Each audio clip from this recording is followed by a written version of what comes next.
My name is Marcus Thompson, and at 29 years old, I've discovered that the most satisfying victories are the ones nobody sees coming. Picture this. You're at a family barbecue, minding your own business, when your aunt decides to humiliate you in front of everyone by asking if you're still living paycheck to paycheck. What she doesn't know is that 3 months ago, you quietly purchased her mortgage along with 12 others in a distressed asset portfolio. The look on her face when you casually mention that detail? Priceless. But I'm getting ahead of myself. This story isn't just about that moment of sweet vindication. It's about 15 years of being dismissed, overlooked, and treated like the family disappointment while I was methodically building something that would eventually speak louder than any of their assumptions ever could. Before we jump back in, tell us where you're tuning in from, and if this story touches you, make sure you're subscribed because tomorrow, I've saved something extra special for you. The thing about being consistently underestimated is that it becomes a strange kind of superpower. While everyone's busy writing you off, you're free to work without interference, without unsolicited advice, and without the pressure of living up to anyone's expectations except your own. I learned this lesson early, though it took me years, to recognize it as an advantage rather than a curse. Growing up in Riverside, Ohio, our family dynamics were pretty typical for a working-class Midwest household, except for one glaring exception: my Aunt Patricia Williams. Aunt Patty, as she insisted we call her, had married my Uncle Robert when I was 7 years old, and from that moment forward, she appointed herself as the family's unofficial success monitor and life coach. The problem was, her definition of success was incredibly narrow and almost entirely based on appearances. Uncle Robert was a decent guy, a construction foreman who worked with his hands and took pride in building things that lasted. But Patty had bigger aspirations. She'd grown up in the same modest neighborhood as my mom, but marrying Robert had moved her into Oakwood Estates, Riverside's most prestigious subdivision. Their house wasn't mansion-level impressive, but it was nice enough to give Patty the ammunition she needed to position herself as the family authority on proper living. My parents, David and Linda Thompson, were good people who worked hard and loved their family. Dad owned a small auto repair shop that kept us comfortable, but not wealthy, while Mom worked part-time at the local library. They were content with their life, proud of their honest work, and never felt the need to prove anything to anyone.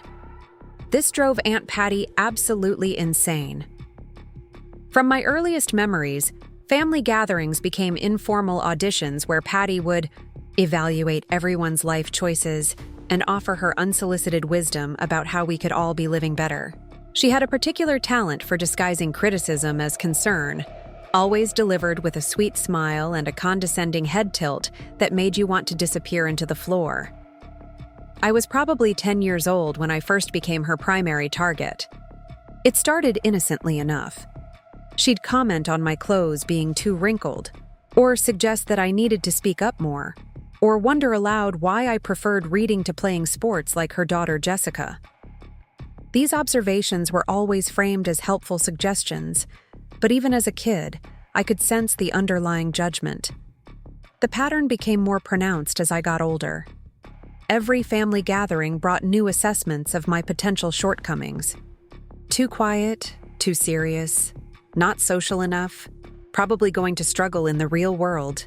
Patty had an opinion about everything, and she never hesitated to share it, especially when she had an audience of other family members who were too polite to tell her to mind her own business. What made it worse was that Patty worked as an assistant, manager at Megamart, the big box store on the edge of town. In her mind, this retail management position made her a business expert qualified to dispense career advice to anyone who would listen. She'd drop phrases like, "in the business world," and "from my management experience," into conversations as if she were running a Fortune 500 company instead of managing a team of part-time cashiers. The dynamic reached a new level when I started high school. While my cousin Jessica was naturally outgoing and popular, I was more introverted, preferring to spend time reading or tinkering with computers. This difference became fodder for Patty's ongoing commentary about my social skills and future prospects. "Marcus is so smart," she'd say to my parents, using that tone adults use when they're about to deliver a criticism disguised as a compliment. "But he really needs to learn how to connect with people. In the business world, it's all about networking and personality. I worry about how he'll manage in a competitive environment." These conversations happened around me, not with me, as if I were too young or too dim to understand that I was being discussed like a problem that needed solving. My parents would offer weak defenses, but Patty's confidence in her own wisdom was so overwhelming that most people just nodded along to avoid confrontation. The irony was that I was actually doing fine academically and socially. I had close friends, got good grades, and was already showing an interest in business and finance that impressed my teachers. But none of that mattered to Patty, who had decided that success looked a certain way, and I didn't fit the mold she had in mind. During my junior year of high school, something happened that crystallized my understanding of how Patty operated and shaped my approach to dealing with her for years to come. Our family had gathered for Thanksgiving dinner at Patty and Robert's house in Oakwood Estates. The house was nice, well-decorated, and Patty made sure everyone noticed the new furniture, the renovated kitchen, and the professional landscaping that Robert had installed. As we sat around their dining room table, the conversation turned to college plans.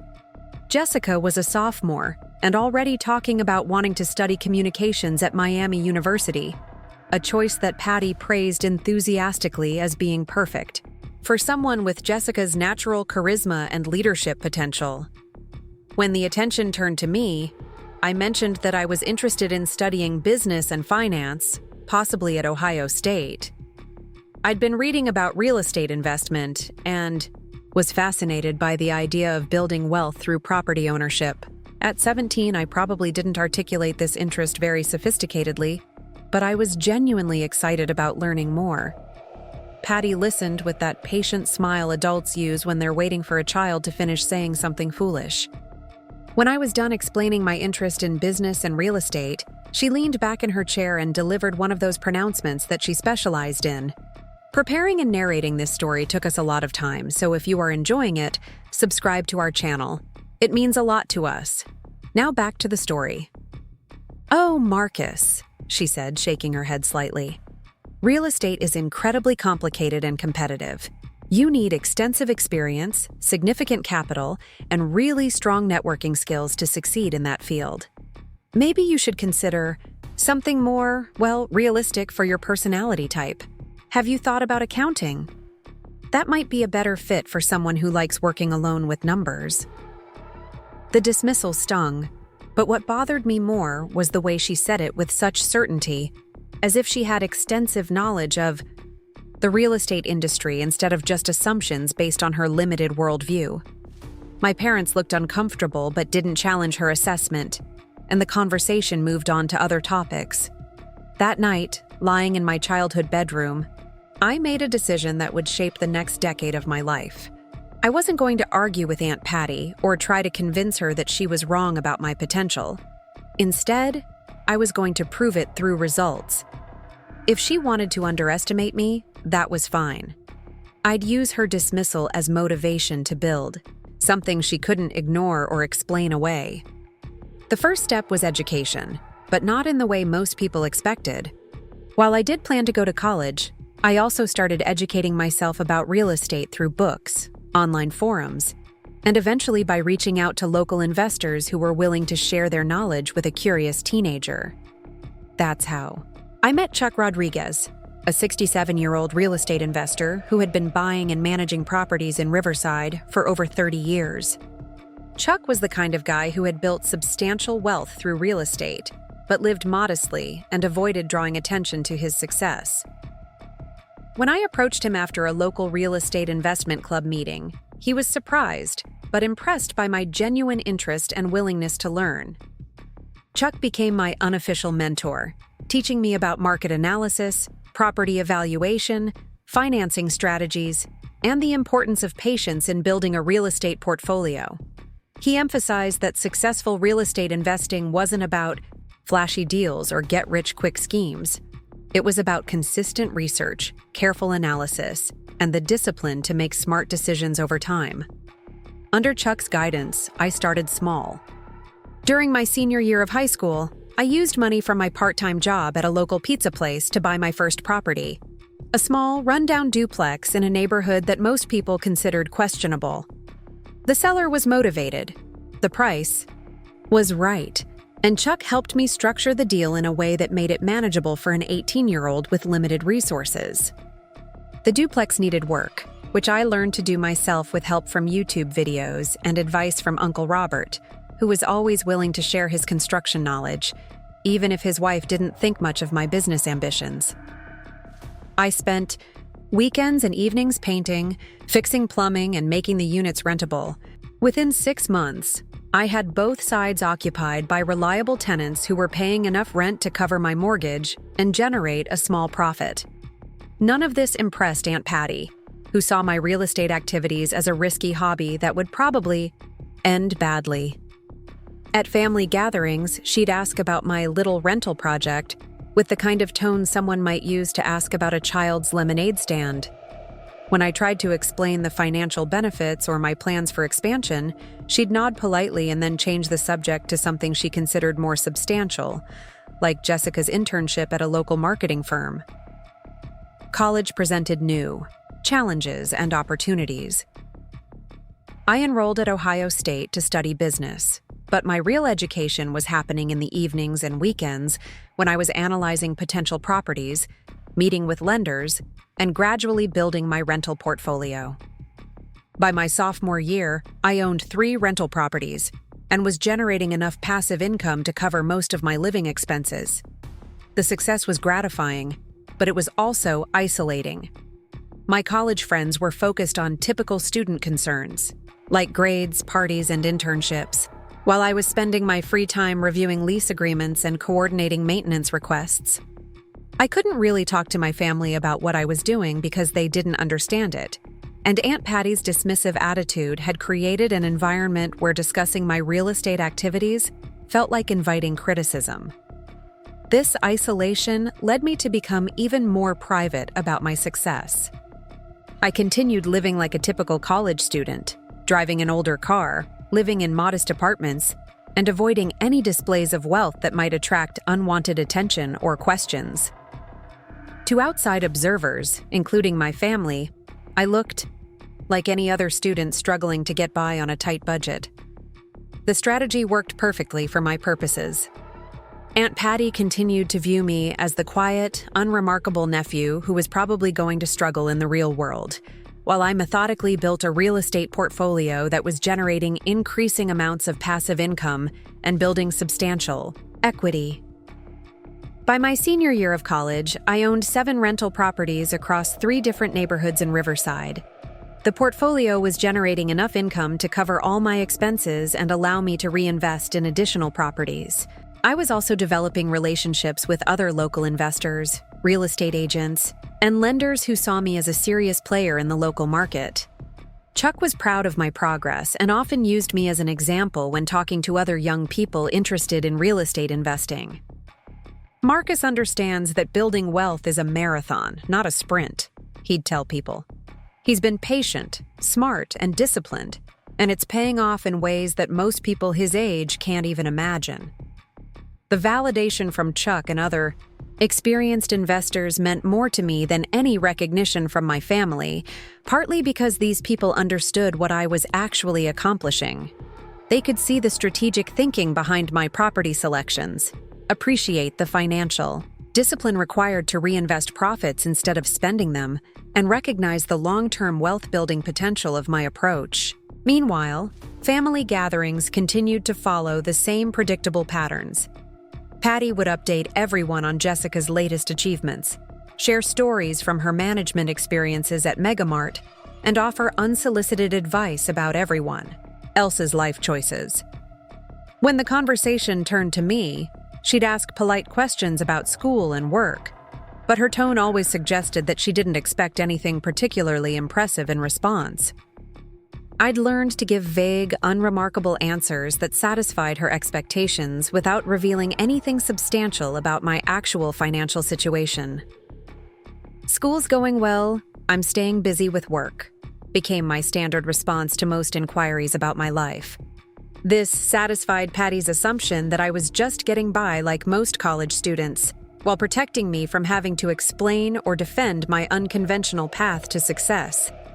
The most challenging part of maintaining this facade was watching Patty dispense financial advice to other family members based on her extremely limited understanding of money management and investment. She'd lecture my parents about the importance of saving for retirement, despite the fact that her own financial situation wasn't particularly impressive. She'd offer career advice to younger cousins based on her retail management experience, completely unaware that some of them might have interests or aptitudes that extended beyond her narrow worldview. During one particularly memorable Christmas gathering, Patty spent 20 minutes explaining to my uncle why he should avoid risky investments and stick to traditional savings accounts and maybe some conservative mutual funds. As someone who was earning more from real estate investments than many people made from their full-time jobs, listening to this lecture was almost surreal. But I stayed quiet, nodded politely, and continued building wealth while everyone around me remained completely unaware of what I was actually accomplishing. The discipline required to maintain this low profile was challenging, but it was also liberating. Without the pressure of family expectations or the need to explain my choices, I was free to focus entirely on what worked rather than what looked impressive to others. After graduating from college, I faced a decision about how to structure my life going forward. My real estate portfolio was generating substantial income, but I wasn't sure I was ready to reveal this to my family or deal with the questions and assumptions that would inevitably follow. I decided to continue the facade by taking an entry-level job at Henderson Insurance as a claims processor, a position that provided good cover for my actual financial situation while giving me flexibility to manage my real estate activities. The job was easy and undemanding, requiring only about 30 hours per week of actual work, despite being classified as full-time. This schedule gave me plenty of time to focus on expanding my property portfolio, but to outside observers, it looked like I was just another recent college graduate struggling to establish myself in the working world. Aunt Patty was predictably sympathetic about my starter job and frequently offered advice about climbing the corporate ladder and building a professional network. She'd share stories about her own experiences in retail management, emphasizing the importance of being visible, building relationships with supervisors, and always looking for opportunities to advance. The key to success, she'd tell me with the confidence of someone who had never actually achieved significant success herself, is making sure people notice your contributions. You can't just do good work and hope someone will recognize it. You have to advocate for yourself and build the right relationships. This advice was particularly ironic, given that my approach to building wealth had been exactly the opposite.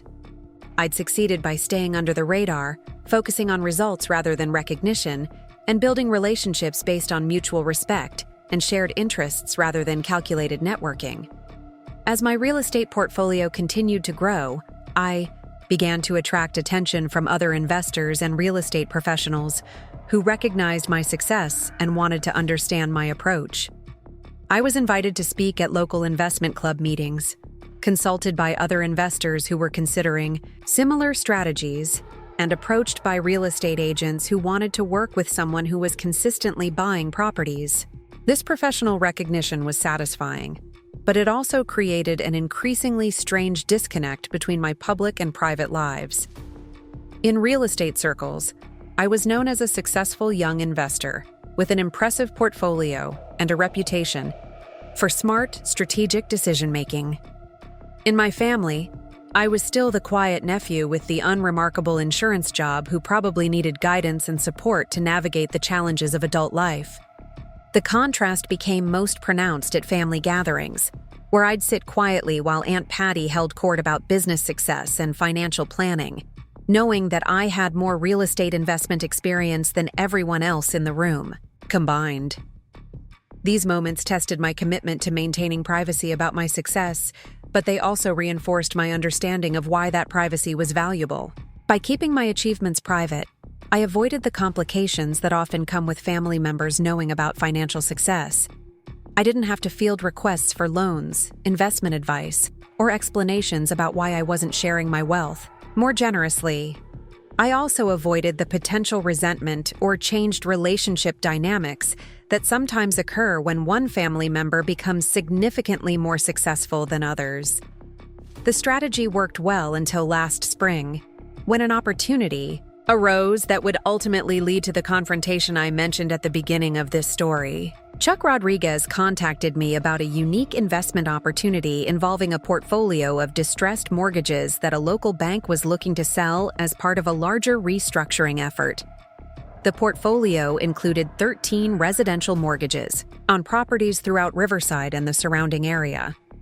The bank was motivated to sell because they wanted to clean up their balance sheet and focus on their core business rather than managing problem loans.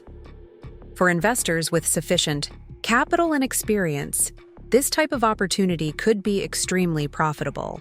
Chuck explained that the mortgages were being sold at a significant discount to their face value, partly because some of the borrowers were behind on payments, and the bank wanted to avoid the time and expense of foreclosure proceedings.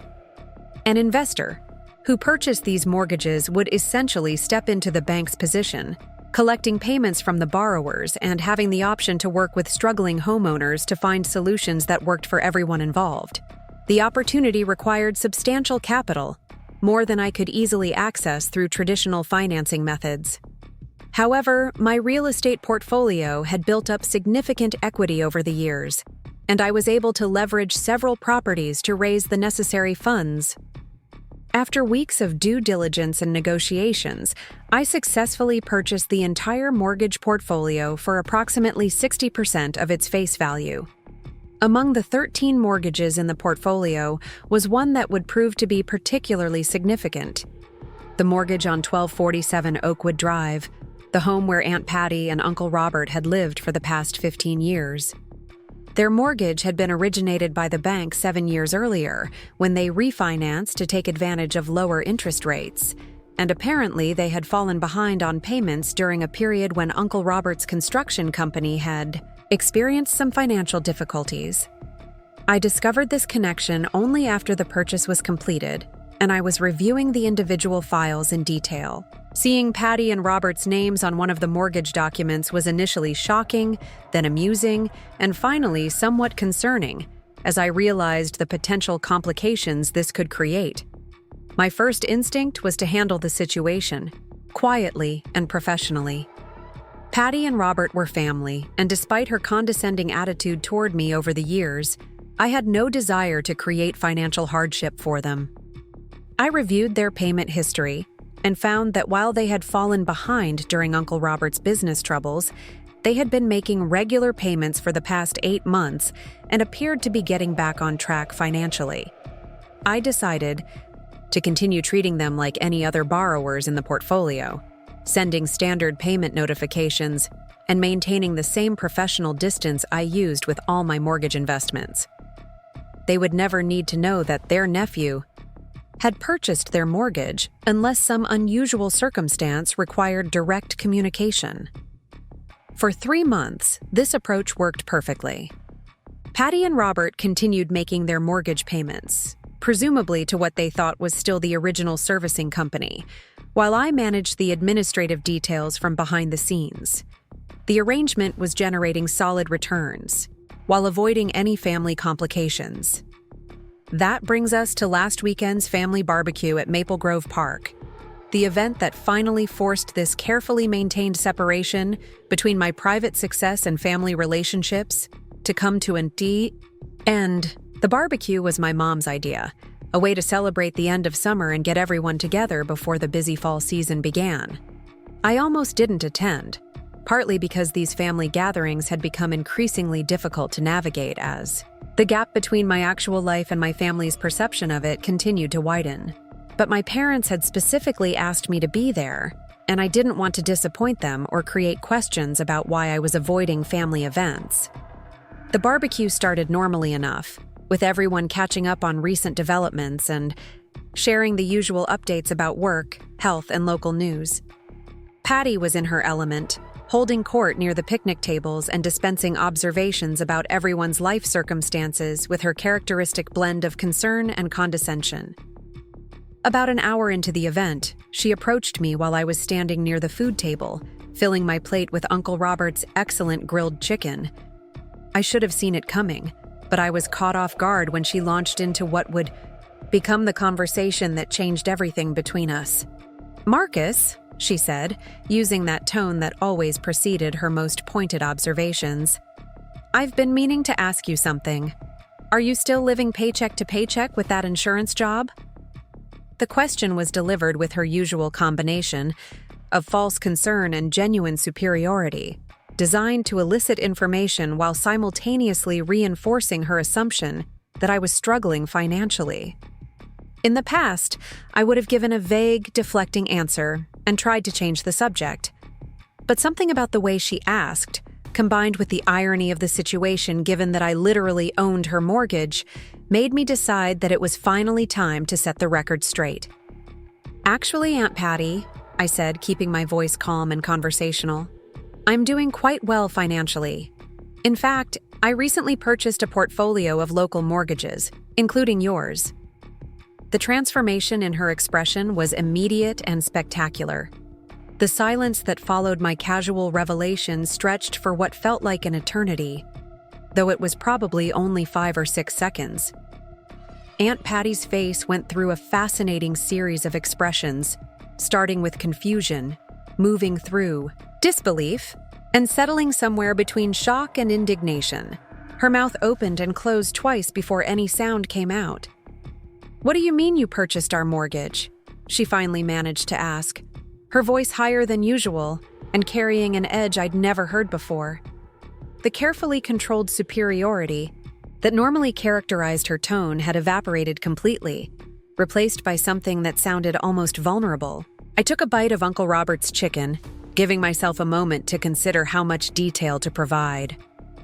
The truth was, I could have explained the entire situation in technical terms, walking her through the bank's portfolio sale, the discount, pricing, and the standard procedures for transferring mortgage servicing.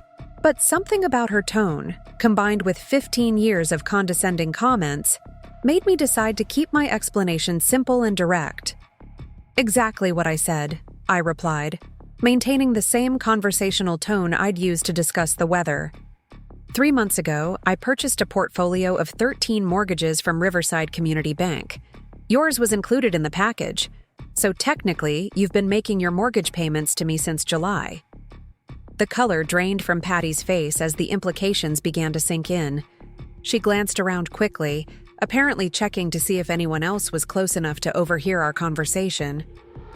Most of the family was gathered around the grill where Uncle Robert was holding court about his latest construction project. But my cousin Jessica was sitting at a nearby picnic table with her laptop, supposedly working on some freelance marketing project, but clearly within earshot of our discussion. "That's impossible," Patty said, her voice now barely above a whisper. "You don't have that kind of money. You work at an insurance office doing data entry or whatever. How could you possibly afford to buy mortgages?" The question revealed so much about how completely she had misunderstood my life and financial situation. In her mind, I was still the struggling recent college graduate who needed career advice and probably financial assistance. The idea that I might have accumulated substantial wealth through strategic investments was literally inconceivable to her. "I've been investing in real estate for over 10 years, I explained patiently. Started with a small duplex when I was 18, reinvested the profits, and gradually built up a portfolio. The mortgage purchase was just another investment opportunity that made financial sense." Jessica looked up from her laptop, clearly having heard enough of the conversation to understand that something significant was happening. She closed the computer and moved closer, her expression curious rather than shocked. Unlike her mother, Jessica had always been more open-minded about different paths to success, probably because she was closer to my age and less invested in traditional definitions of achievement. Wait, Jessica said, addressing me directly. You're saying you own mom and dad's mortgage? Like you're their bank now? I nodded, appreciating her straightforward approach to understanding the situation. Essentially, yes. When I purchased the portfolio, I became the mortgage holder for all 13 properties. Your parents are just one of the borrowers in the group. Patty was struggling to process this information, her worldview being fundamentally challenged by facts that didn't align with her assumptions about me or about how wealth accumulation worked. She'd spent years positioning herself as the family's financial expert, based on her retail management experience and her marriage to someone who owned a house in a nice neighborhood. The revelation that her quiet, unremarkable nephew had quietly assembled enough capital to purchase mortgage portfolios was destroying the narrative she'd constructed about relative success within our family. But how? She persisted, her voice taking on an almost desperate quality. Where did you get the money for something like that? Did your parents help you? Did you take out loans? The questions revealed her assumption that my success must have come from external assistance rather than my own efforts and strategic decisions. This perspective was typical of how she approached most situations, looking for explanations that fit her existing beliefs, rather than adjusting those beliefs to accommodate new information. I saved aggressively, reinvested profits from my rental properties, and eventually built up enough equity to leverage into larger investments, I explained. It's been a gradual process over more than a decade, not something that happened overnight. Uncle Robert had noticed our intense conversation and was walking over from the grill, probably wondering why his wife looked like she'd seen a ghost. As he approached, I could see Patty's mind racing, trying to figure out how to explain this situation to her husband without admitting that she'd been completely wrong about my financial capabilities. "Everything okay over here?"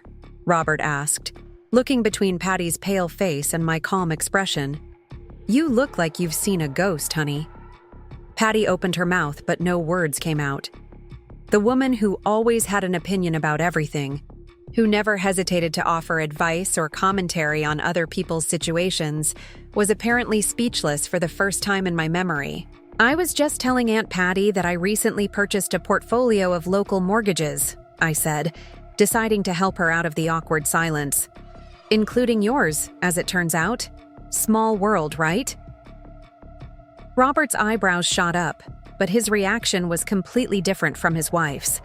Instead of disbelief or shock, he looked impressed, and maybe a little proud. As someone who had worked in construction for decades, he understood that real estate investment required substantial capital and business acumen. "No kidding," he said, extending his hand for a congratulatory handshake.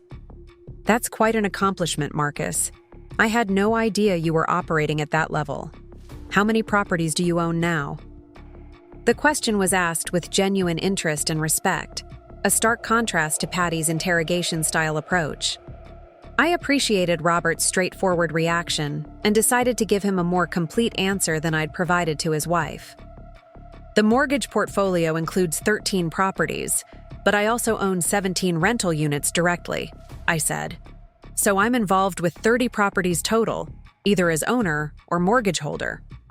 Robert whistled low, clearly understanding the magnitude of what that represented in terms of capital, management responsibilities, and potential returns. As someone who had spent his career in construction, he knew property values and could probably calculate roughly what kind of net worth my portfolio represented. "That's impressive as hell," he said, his admiration genuine. "I always knew you were smart, but I had no idea you were building something this substantial. How long have you been at this?" "Started when I was 18 with a small duplex," I replied. "Chuck Rodriguez has been mentoring me since high school, teaching me about market analysis, financing, and long-term strategy." "Chuck Rodriguez," Robert repeated, recognition dawning in his voice. "I know Chuck. Did some work on a couple of his properties about 5 years ago. That man knows real estate better than anyone in this town. If he's been teaching you, no wonder you're doing so well." This exchange was happening right in front of Patty, who was watching her husband praise my accomplishments in terms she'd never used to describe anything I'd done. The contrast between Robert's respectful admiration and her years of condescending comments was creating a cognitive dissonance that she was clearly struggling to resolve. Jessica, meanwhile, was processing the information with the quick adaptability of someone her age. "So wait," she said, "all those times Mom was giving you advice about building your career and networking, you were already more successful than any of us realized?" The question highlighted the absurdity of the situation in a way that made everyone, including Patty, recognize how completely she had misread my circumstances. For years, she had been offering career guidance to someone who was already earning more from passive investments than she made from her management position at Megamart. "I kept my real estate activities private," I said diplomatically. It seemed easier than trying to explain a non-traditional career path. This was a generous way to describe my decision to avoid sharing details that would inevitably be dismissed or criticized. The truth was, I'd learned early on that Patty had no interest in understanding anything that didn't fit her narrow definition of conventional success. My parents had noticed the intense conversation happening at our end of the pavilion and were walking over to see what was going on. Mom looked concerned, probably worried that some family conflict was developing, while Dad appeared curious about what could have generated such focused discussion. "What's all the excitement about?" Mom asked as she approached our group. Before I could answer, Jessica jumped in with the enthusiasm of someone who had just learned something fascinating. "Marcus owns Mom and Dad's mortgage," she announced. "Apparently he's been investing in real estate for years and just bought a whole portfolio of mortgages from the bank." Mom's expression shifted from concern to surprise to something that looked like pride mixed with confusion. She'd always known I was responsible with money and had suspected I was doing better financially than I let on, but she'd never imagined anything on this scale. "Marcus," she said, her voice carrying the tone she'd used when I was younger and had surprised her with an unexpected achievement. "Is this true? You bought mortgages?" 13 of them, I confirmed. It was a good investment opportunity, and I had the capital available to make it work. Dad's reaction was similar to Uncle Robert's, immediate recognition of what this accomplishment represented, followed by visible pride in my success. As a small business owner himself, he understood the financial discipline and strategic thinking required to accumulate enough capital for major investments. "Son," he said, clapping me on the shoulder, "I'm proud of you. I always knew you were smart with money, but this is really something special." The praise from my father meant more to me than I'd expected. For years, I'd been building this success in isolation, without family recognition or support, partly because of Patty's dismissive attitude, and partly because of my own decision to maintain privacy. Hearing my dad's genuine pride in my accomplishments was emotionally powerful in a way I hadn't anticipated. Patty was watching this exchange with an expression I'd never seen before, something that looked like a combination of embarrassment, confusion, and perhaps the beginning of genuine remorse. The family members she'd positioned herself above for so many years were now celebrating achievements that dwarfed anything she'd accomplished, and the nephew she'd consistently underestimated was receiving the kind of respect and admiration she'd always craved for herself. "I don't understand," she said quietly, more to herself than to anyone else. "How did I not know about any of this?" The question hung in the air for a moment before Jessica answered with the blunt honesty that young adults sometimes bring to family situations. "Maybe because you never really listened when Marcus tried to talk about what he was doing," she said. "I remember him mentioning real estate stuff at family dinners, but you always changed the subject or made it sound like it wasn't important."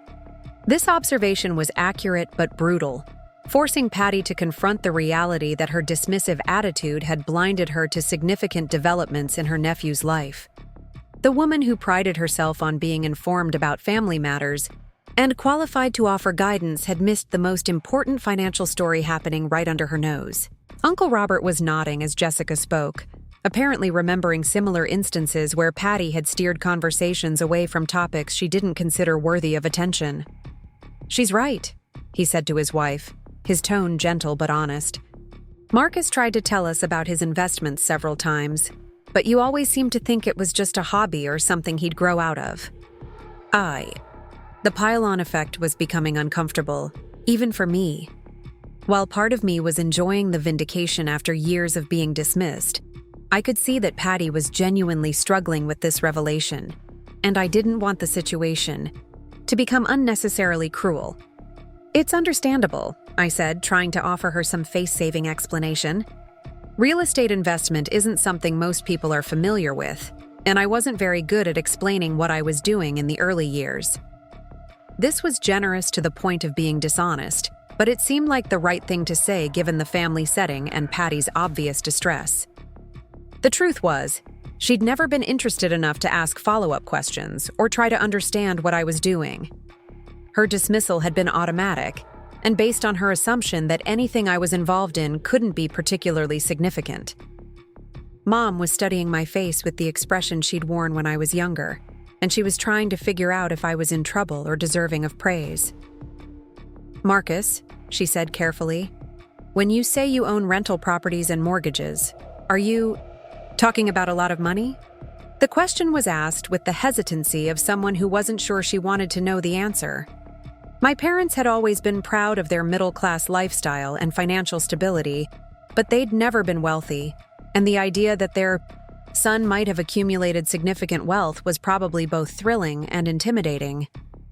I considered how to answer honestly without making anyone uncomfortable. The truth was, my real estate portfolio had made me financially independent, with a net worth that exceeded what most people in my family would earn in their entire careers. But there was no need to provide specific numbers that might create awkwardness or resentment. "I'm doing well," I said simply. "Well enough that I don't need to worry about money and can focus on investments that interest me rather than just paying bills." Dad nodded approvingly, understanding that I was being deliberately modest about specifics while confirming that my success was substantial. "That's the American dream right there," he said. "Building something through hard work and smart decisions. I'm proud of you for sticking with it even when it wasn't easy." This comment revealed that my parents had been more aware of my struggles and persistence than I'd realized. While they might not have understood the details of what I was doing, they'd apparently noticed that I was working towards something even when others were dismissive of my efforts. Patty was still processing everything, her usual confidence completely shaken by the realization that her fundamental assumptions about family success dynamics had been wrong. The nephew she'd viewed as needing guidance and support was actually the most financially successful person at the gathering, while her own achievements, which she'd always considered superior, now seemed modest by comparison. "I feel like such a fool," she said quietly, more to herself than to anyone else. The admission was so uncharacteristic of her usual self-assured demeanor that it caught everyone off guard. Jessica moved closer to her mother, apparently recognizing that this moment of vulnerability was significant for someone who rarely admitted to being wrong about anything. "Mom," Jessica said gently, "you're not a fool. You just made some assumptions that turned out to be incorrect. We all do that sometimes." This attempt at comfort seemed to help Patty regain some of her composure, though she still looked shaken by the magnitude of her miscalculation. "I just never imagined," she said, looking directly at me for the first time since the conversation began, "that you were building something so substantial while working that office job.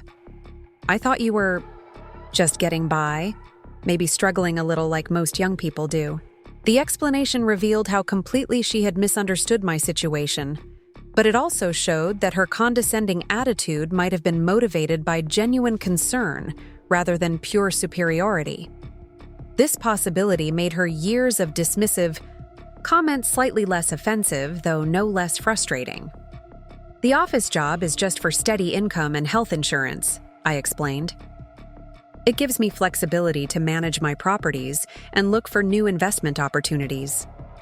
I could probably quit tomorrow if I wanted to, but I like having the stability.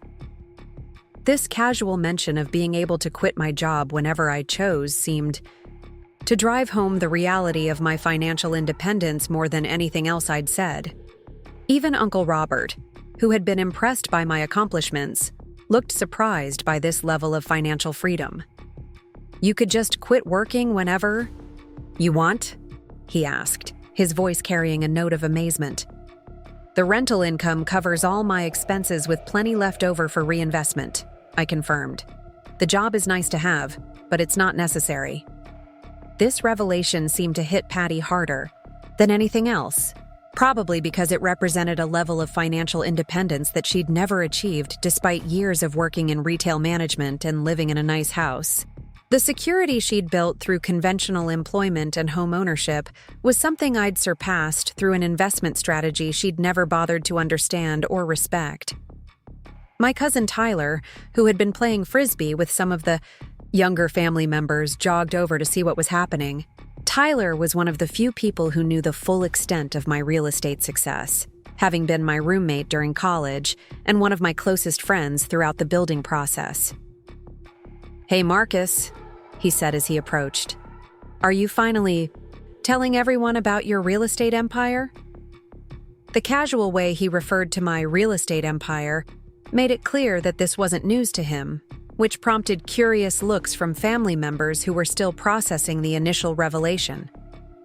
"Tyler's known about my investments for years," I explained. "He helped me with some of the renovation work on my early properties."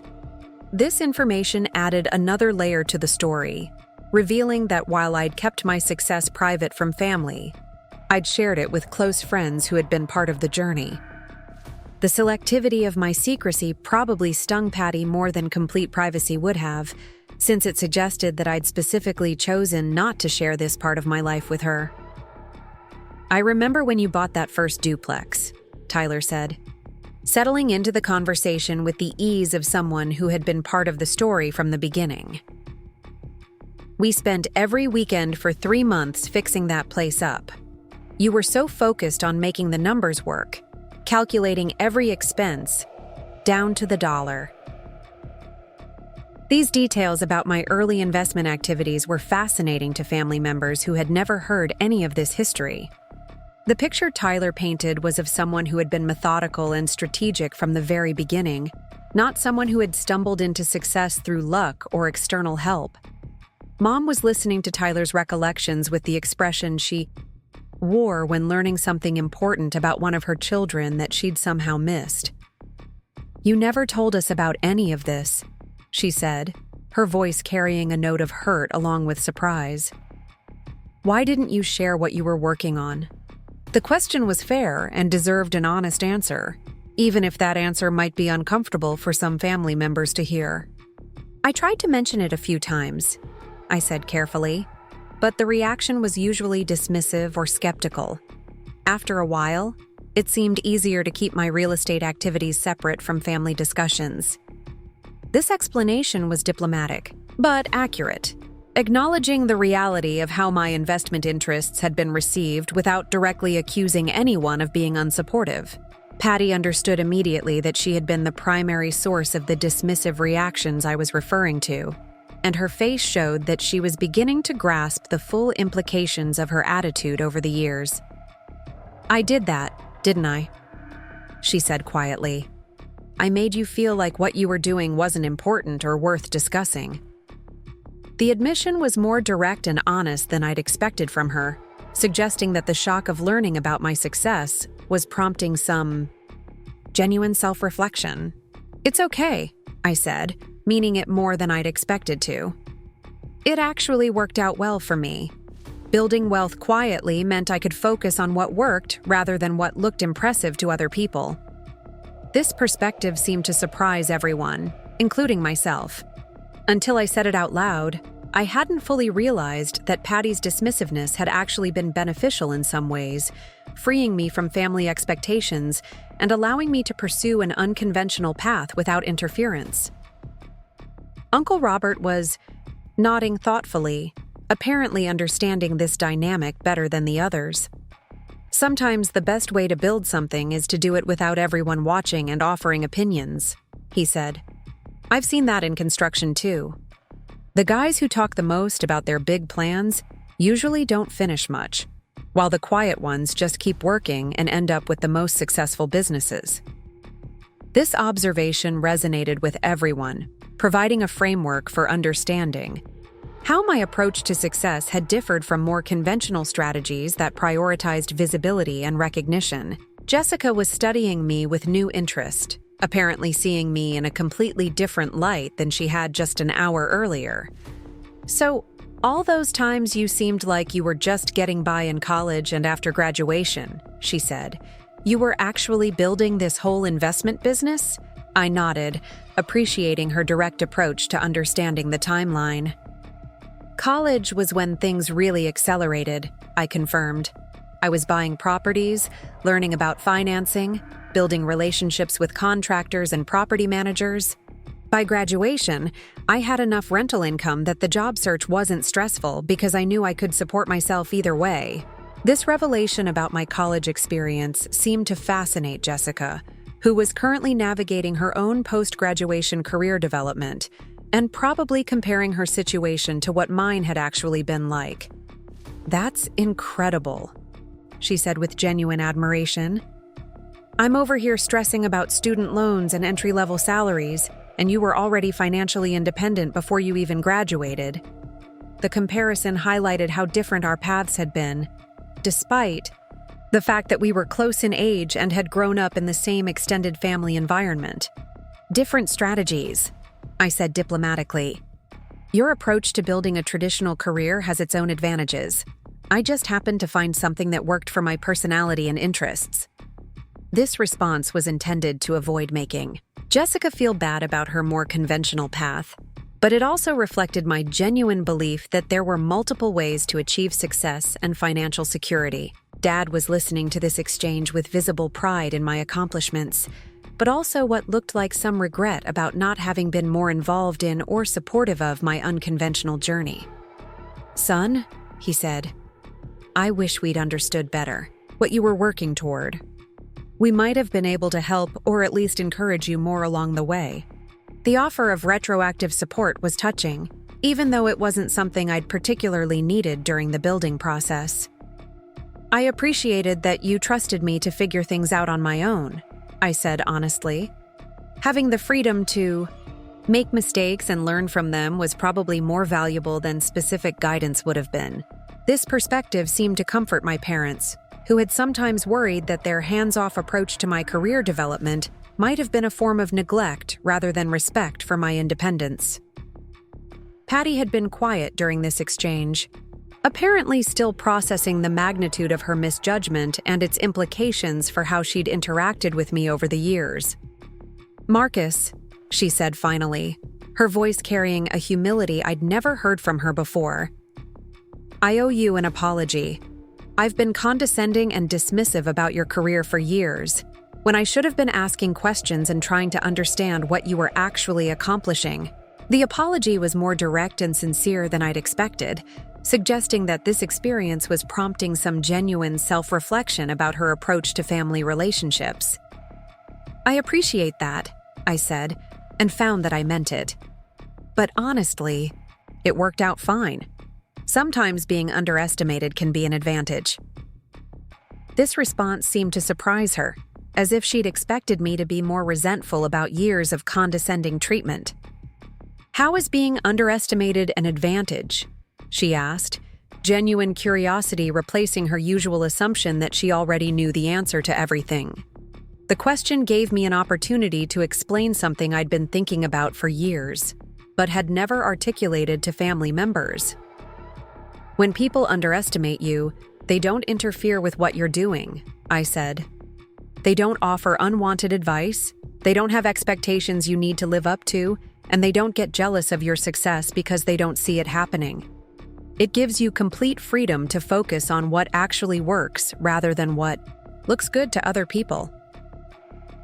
This explanation seemed to resonate with everyone, providing a new perspective on what they'd probably seen as a negative dynamic. Tyler was grinning as I spoke, apparently remembering conversations we'd had about this exact topic during college. He used to call it flying under the radar, Tyler added. While everyone else was stressing about internships and networking events, Marcus was quietly building something that would make all of that irrelevant. This comment reinforced the strategic nature of my approach, suggesting that my privacy about success had been intentional rather than just a response to family dismissiveness. As our conversation continued, other family members who had been focused on their own activities began to notice that something significant was happening at our end of the pavilion. My younger cousins drifted over, curious about what could have generated such intense discussion among the adults. The dynamics of our family gathering had shifted completely in the space of 30 minutes, with everyone now seeing me in a fundamentally different light and Patty struggling to adjust her worldview to accommodate information that challenged everything she'd believed about relative success within our family. What happened next would determine whether this revelation would improve our family relationships or create new complications that might be harder to navigate than the original misunderstandings had been. The rest of the barbecue unfolded in a way that felt completely surreal to me. Word of my real estate investment spread through our extended family with the speed that only shocking revelations can achieve at family gatherings. Within an hour, relatives I barely spoke to were approaching me with questions about property values, investment strategies, and whether I thought real estate was a good option for their retirement savings.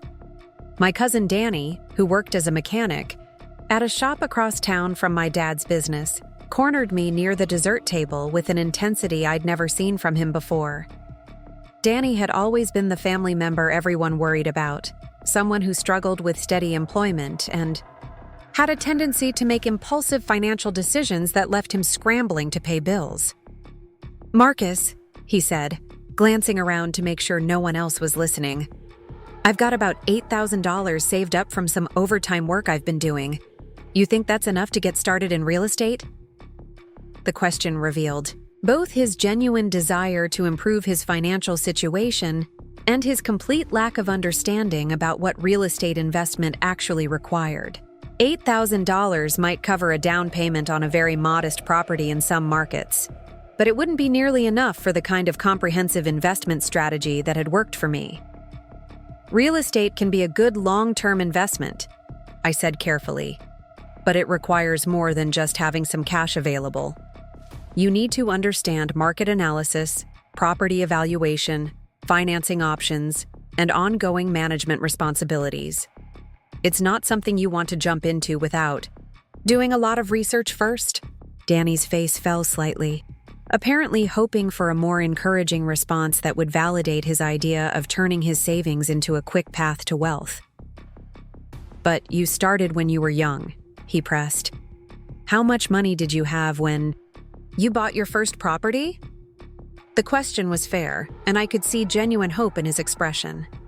Danny had watched other family members achieve various levels of success while he continued to struggle with financial stability, and learning about my real estate portfolio had probably sparked dreams of finding his own path to prosperity. "I had about $12,000 when I bought my first duplex," I admitted. "But I'd also spent 2 years researching the market, learning about property evaluation, and building relationships with contractors, lenders, and other investors. The money was just one piece of what I needed to make it work." This explanation seemed to deflate him further, as he realized that successful real estate investment required much more preparation and knowledge than he'd hoped. 2 years of research, he repeated, shaking his head. "I was hoping it might be something I could get started with pretty quickly." I felt bad for dampening his enthusiasm, but I also knew that encouraging someone to jump into real estate investment without adequate preparation would be doing him a disservice that could result in significant financial losses. "If you're serious about learning," I offered, "I could recommend some books and websites that would give you a good foundation in real estate basics." Chuck Rodriguez, my mentor, also holds monthly meetings for people interested in getting started. Danny brightened at this suggestion, apparently appreciating that I was offering actual help rather than just discouraging his interest. "That would be great," he said eagerly. "I really want to learn how to make my money work better instead of just spending everything I earn." This conversation with Danny was representative of several similar discussions I had throughout the afternoon. Family members who had never shown any interest in my career or financial activities were suddenly treating me like an expert whose advice they desperately needed. My Aunt Sarah, who worked as a nurse at the regional hospital, approached me while I was helping clean up the grilling area. Sarah had always been one of the more practical and level-headed family members, someone who managed her money responsibly, but had never been particularly interested in investments beyond her hospitals. "Retirement plan? Marcus," she said, her tone more serious than the casual conversation that had been happening around us. "Can I ask you something about retirement planning? I've been putting money into my 403B for years, but after hearing about what you've accomplished, I'm wondering if I should be doing something different." This question was more sophisticated than Danny's had been, reflecting Sarah's better understanding of financial planning concepts and her recognition that there might be investment strategies she hadn't considered. "Retirement accounts are great for tax advantages and long-term growth," I said, appreciating her thoughtful approach. "Real estate can be a good complement to traditional retirement savings, but it shouldn't replace them entirely. The key is diversification and understanding what level of involvement you want in managing your investments." Sarah nodded, clearly following my reasoning and prepared to ask more detailed questions. "What I don't understand," she continued, "is how you were able to accumulate enough capital to buy properties while you were so young. Even with good saving habits, it seems like it would take years to build up enough money for down payments and closing costs." This was exactly the kind of question that demonstrated real understanding of the challenges involved in real estate investment.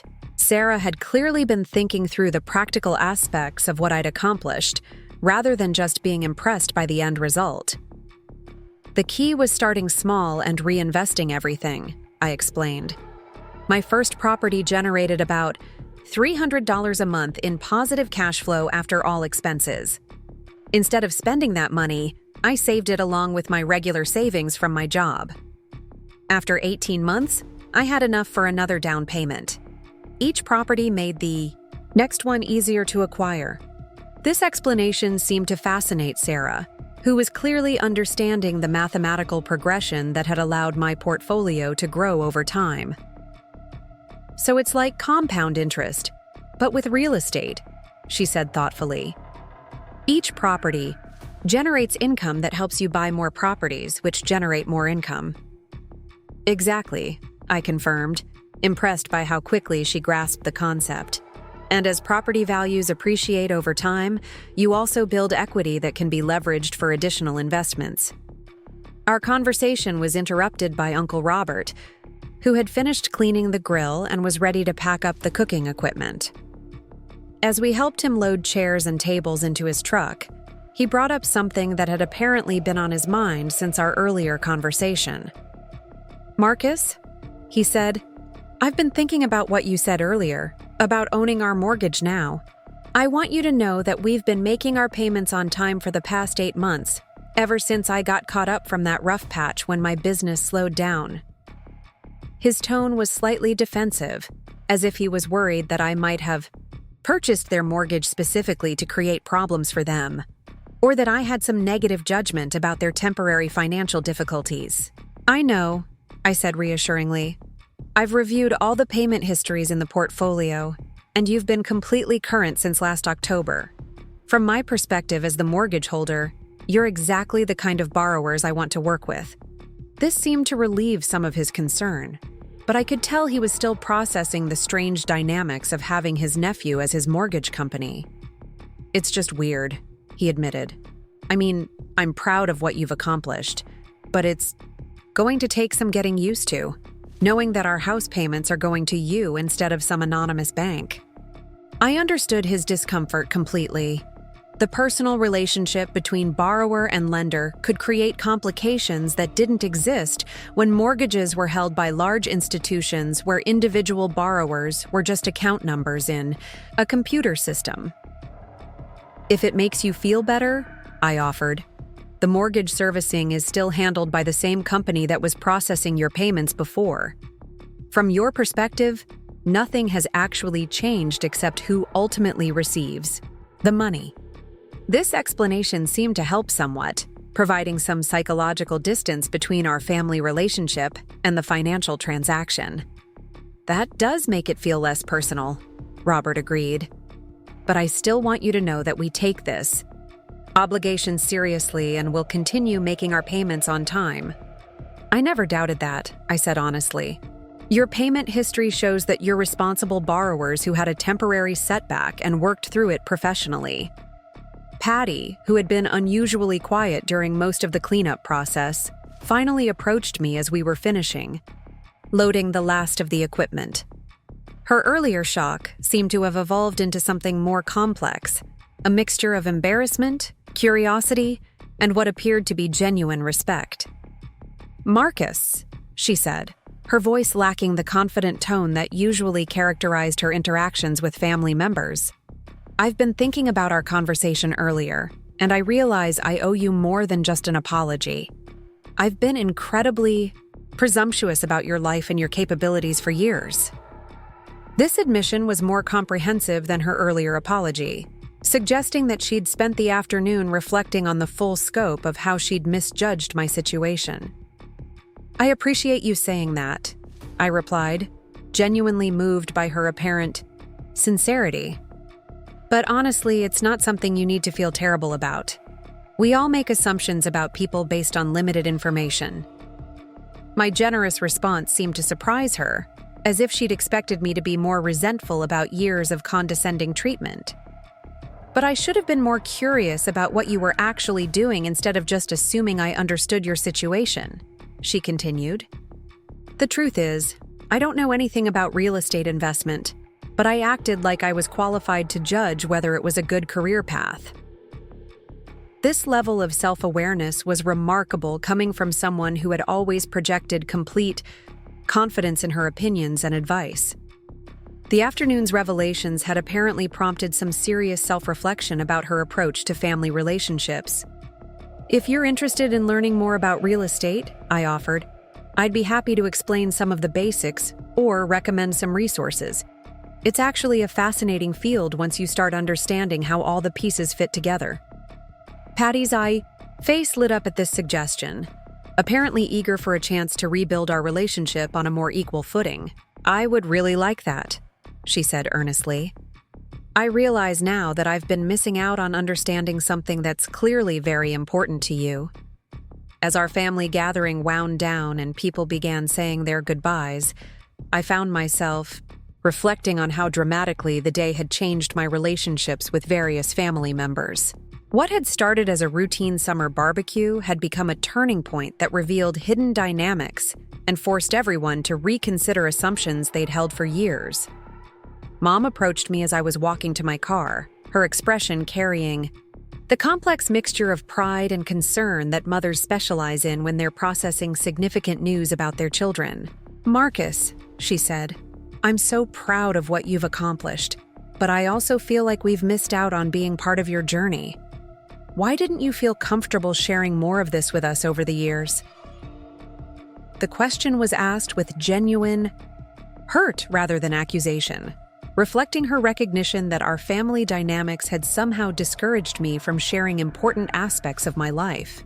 "It wasn't that I didn't trust you," I said carefully. "It was more that the reactions I got when I tried to discuss real estate made it seem like it wasn't something the family was interested in hearing about."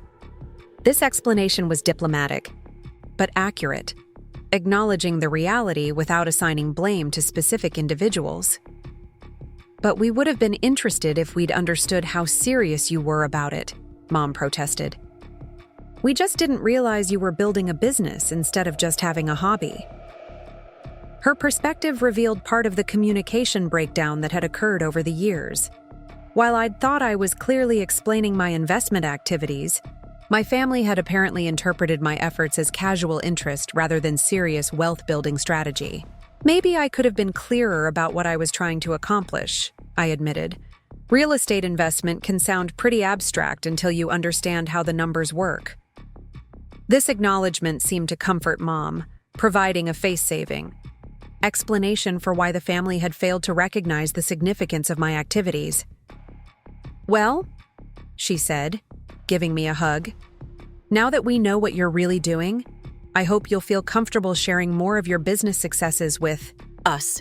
We want to be part of celebrating your achievements." The promise of future family support was touching, even though I'd long since stopped needing external validation for my financial decisions. Dad joined us as we were finishing our conversation, clearly wanting to add his own thoughts about the day's revelations. "Son," he said, "I want you to know how impressed I am with what you've built. More than the money, I'm proud of the discipline and strategic thinking it took to accomplish this while you were still so young."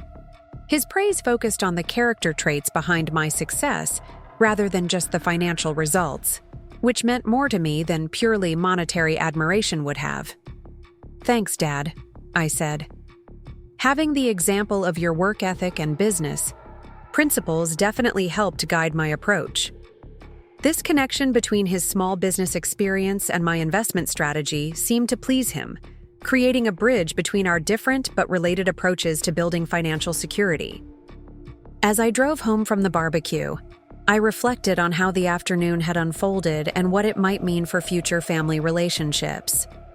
The revelation about my real estate success had obviously changed how family members viewed me, but it had also created new expectations and dynamics that would need to be navigated carefully. The most significant change was probably in my relationship with Aunt Patty. Her years of condescending advice and dismissive comments had been based on a fundamental misunderstanding of my financial situation, and the revelation of her error had clearly shaken her confidence in her own judgment. Whether this would lead to genuine improvement in how she treated family members or just temporary humility remained to be seen.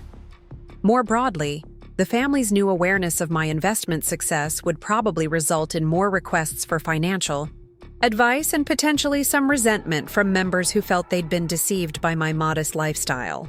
Managing these new dynamics would require careful balance between being helpful and maintaining appropriate boundaries. The mortgage situation with Patty and Robert added another layer of complexity that would need ongoing attention. While I had no intention of treating them differently from other borrowers in my portfolio, the family relationship created emotional dimensions that wouldn't exist with purely business transactions. Over the following weeks, the ripple effects of the barbecue revelation continued to unfold in ways I hadn't anticipated. Danny followed through on his interest in learning about real estate, attending Chuck Rodriguez's monthly investor meeting, and beginning to read the books I'd recommended. His enthusiasm was encouraging, though I remained cautious about his timeline expectations and tendency toward impulsive decisions. Sarah scheduled a meeting with me to discuss diversifying her retirement investments, bringing spreadsheets and specific questions that demonstrated serious preparation. Our conversation lasted 2 hours and covered topics ranging from rental property management to real estate investment trusts, ultimately resulting in a plan for her to begin exploring real estate investment while maintaining her existing retirement contributions. Most surprisingly, Patty began reaching out regularly with questions about real estate markets, investment strategies, and business planning. Her newfound humility about her own knowledge gaps made these conversations much more productive than our historical interactions had been. She even started attending Chuck's investor meetings, approaching real estate education with the same determination she'd previously applied to retail management. The mortgage payments from Robert and Patty continued arriving on schedule, processed through the same servicing company they'd been using before my purchase of their loan. From their perspective, nothing had changed except their awareness of who ultimately held their mortgage, but I could sense some ongoing awkwardness about the family dynamics involved. 3 months after the barbecue, I received an unexpected Phone call from Patty that would further evolve our relationship and demonstrate how much her perspective on success and family dynamics had changed. "Marcus," she said, her voice carrying excitement I hadn't heard from her in years. "I wanted to let you know that Robert and I have decided to pay off our mortgage early.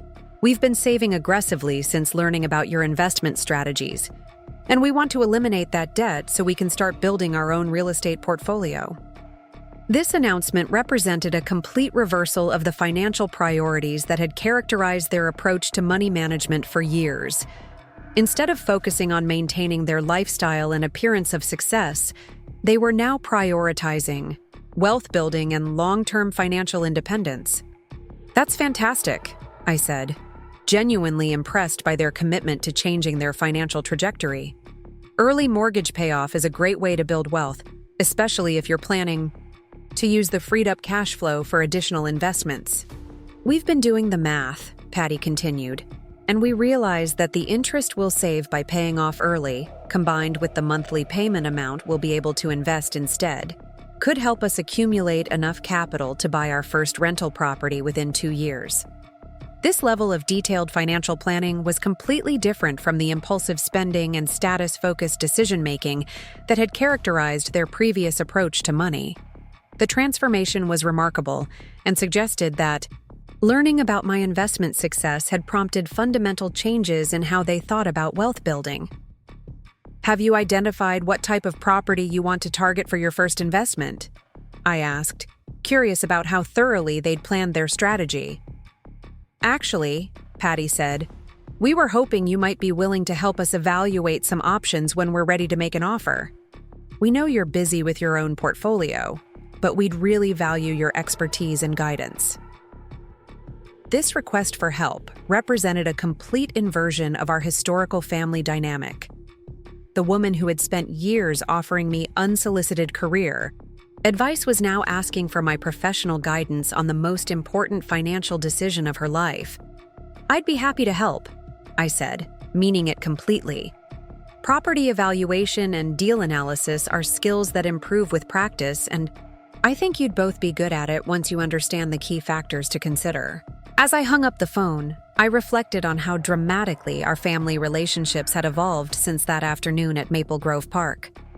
What had started as an uncomfortable confrontation about assumptions and dismissiveness had become the catalyst for genuine growth and improved understanding among family members who had been stuck in dysfunctional patterns for years. The mortgage revelation had served its purpose not as a weapon for revenge or vindication, but as a wake-up call that forced everyone to reconsider their assumptions about success, family dynamics, and the importance of really listening to and understanding the people closest to us. Sometimes the most powerful moments in family relationships come not from dramatic confrontations or emotional speeches, but from simple truths that force everyone to see familiar situations with completely new eyes.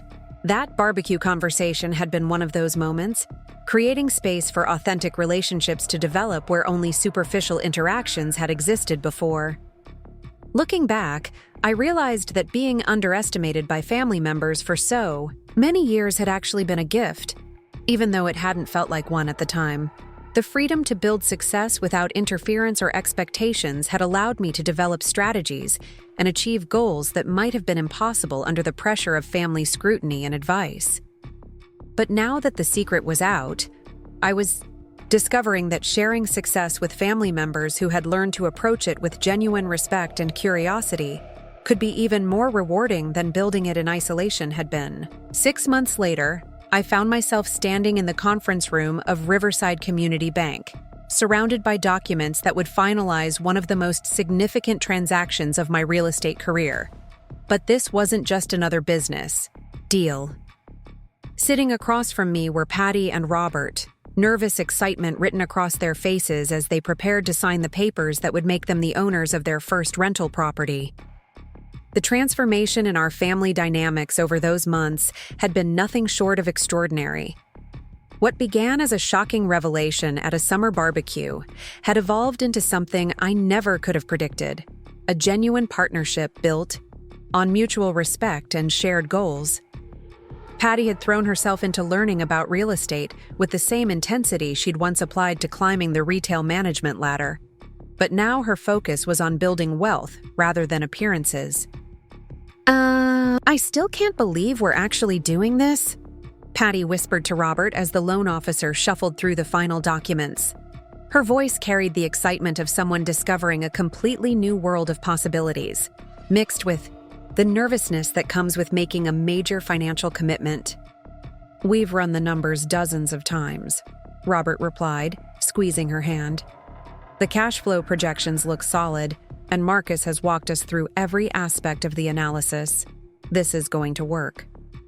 Watching them support each other through this momentous decision filled me with an unexpected sense of pride. These weren't the same people who had dismissed my investment activities for years or assumed I was struggling to make ends meet. They had become serious investors who understood market dynamics, rental yields, and long-term wealth-building strategies. The property they were purchasing was a small duplex in a neighborhood I knew well, similar to the one I'd bought as my first investment over a decade earlier. The seller was motivated, the price was reasonable, and the rental income potential would provide positive cash flow while building equity over time. More importantly, it was the right size and complexity for first-time investors who were still learning the practical aspects of property management. The inspection came back clean, I confirmed as we reviewed the final details. Minor maintenance items that Robert can handle easily, and the rent roll shows both units have been consistently occupied by reliable tenants. This property search process had taken 3 months, during which I'd helped Patty and Robert evaluate dozens of potential investments. Each viewing had been an education in property analysis, from calculating repair costs to assessing neighborhood trends to understanding the legal requirements of landlord-tenant relationships. What impressed me most was how seriously they'd taken every aspect of the learning process. Patty, who had once dismissed real estate as too complicated for someone with my personality, was now reading property management books and attending continuing education seminars. Robert had begun networking with other contractors who specialized in rental property maintenance, building relationships that would be valuable as their portfolio grew. "All right," said the loan officer, a middle-aged woman named Carol who had worked with me on several previous transactions. "Let's get these documents signed and make you officially property owners." As Patty and Robert worked through the signature pages, I reflected on the journey that had brought us to this moment. The woman who had spent years questioning whether I was still living paycheck to paycheck was now investing her own savings in the same wealth-building strategy she'd once considered unrealistic for my personality type. The irony wasn't lost on any of us. During the property search process, Patty had mentioned several times how differently she now understood success and financial planning.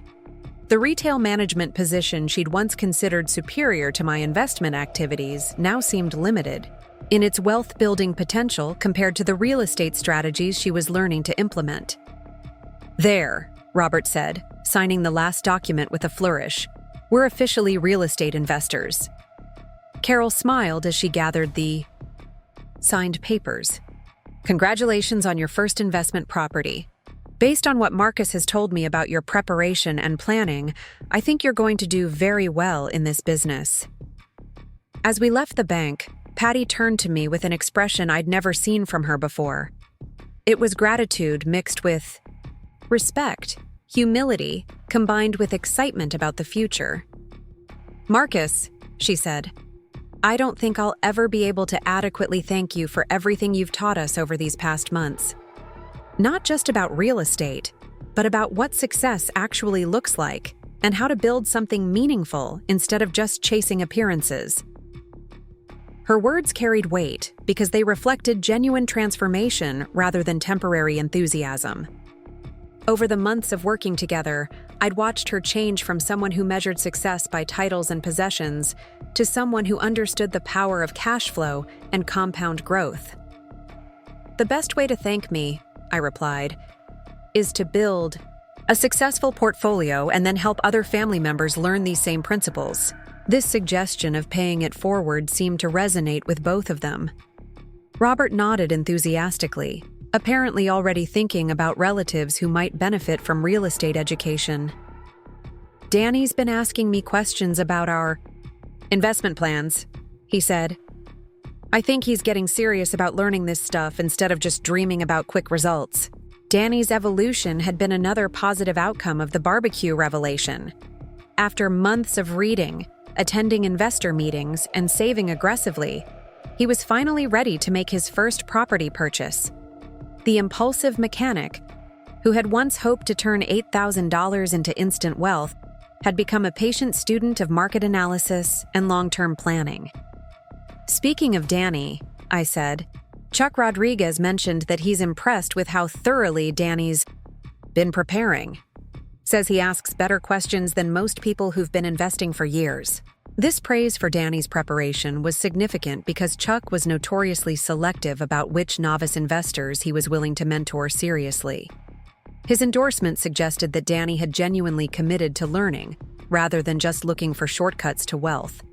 As we walked to our cars, I couldn't help but think about how dramatically our family gatherings had changed since that afternoon at Maple Grove Park. What had once been awkward events where I felt dismissed and misunderstood had become opportunities for meaningful conversations about business strategy, market trends, and long-term financial planning.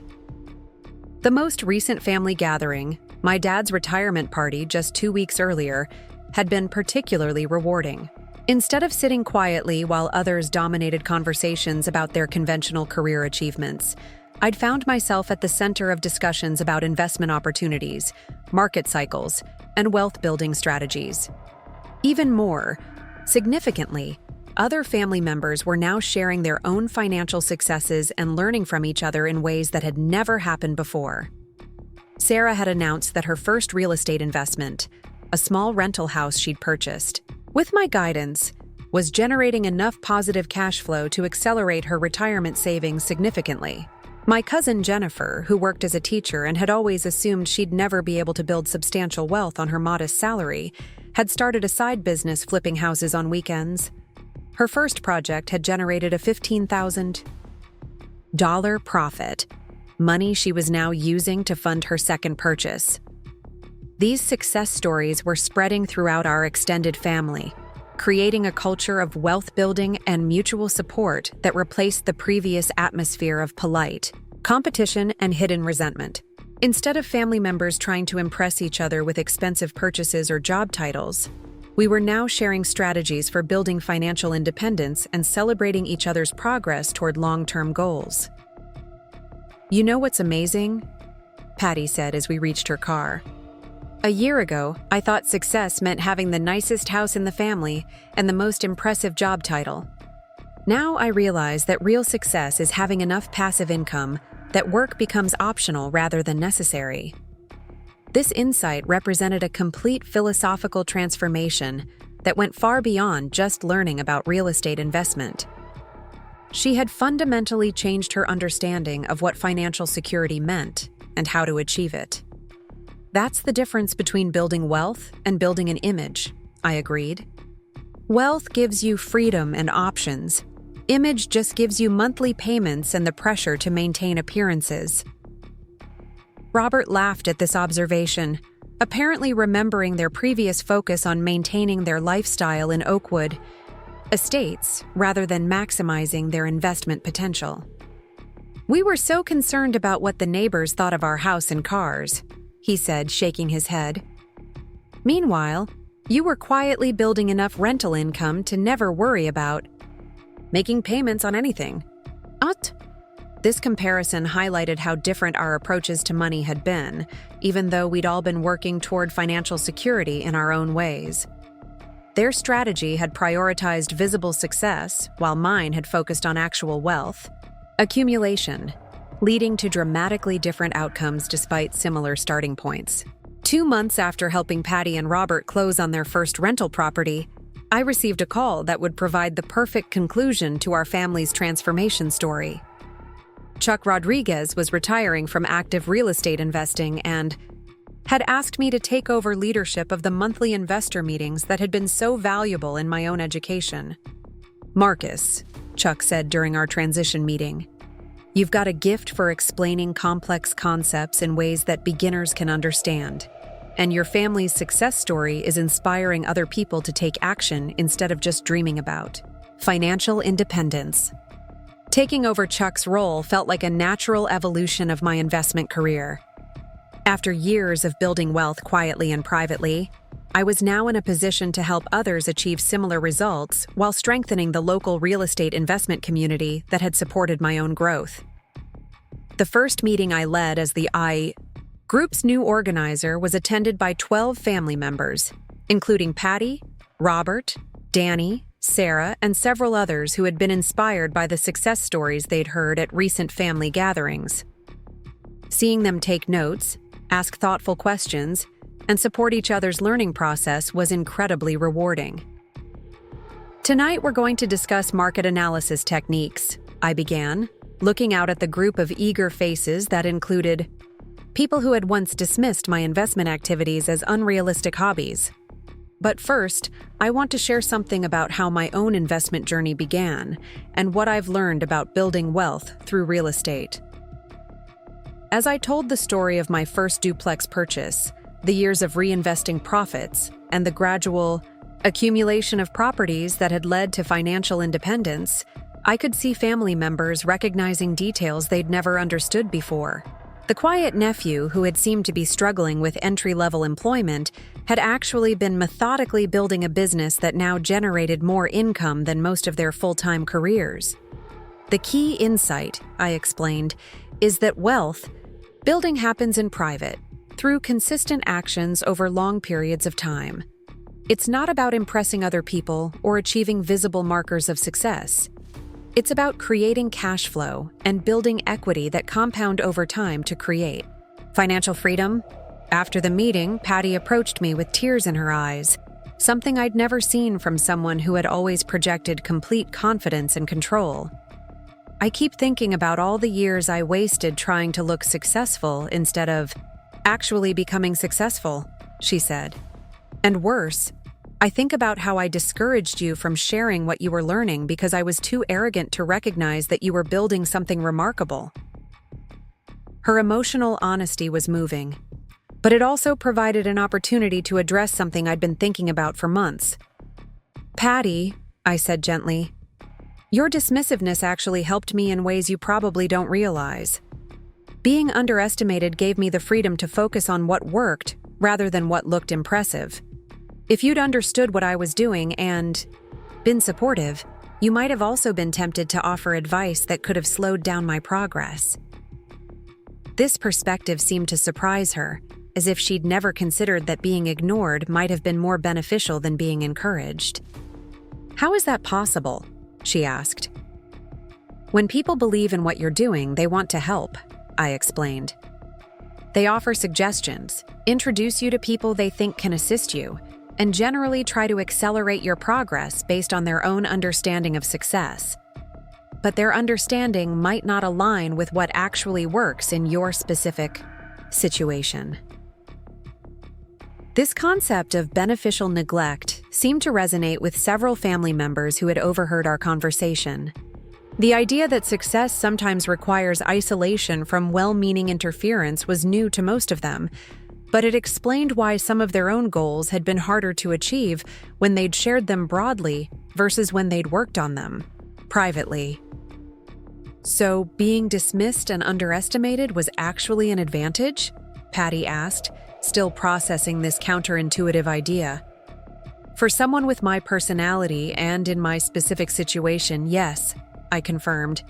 It allowed me to experiment, make mistakes, and develop strategies without external pressure or expectations. By the time anyone noticed what I was doing, I'd already built something substantial enough to speak for itself.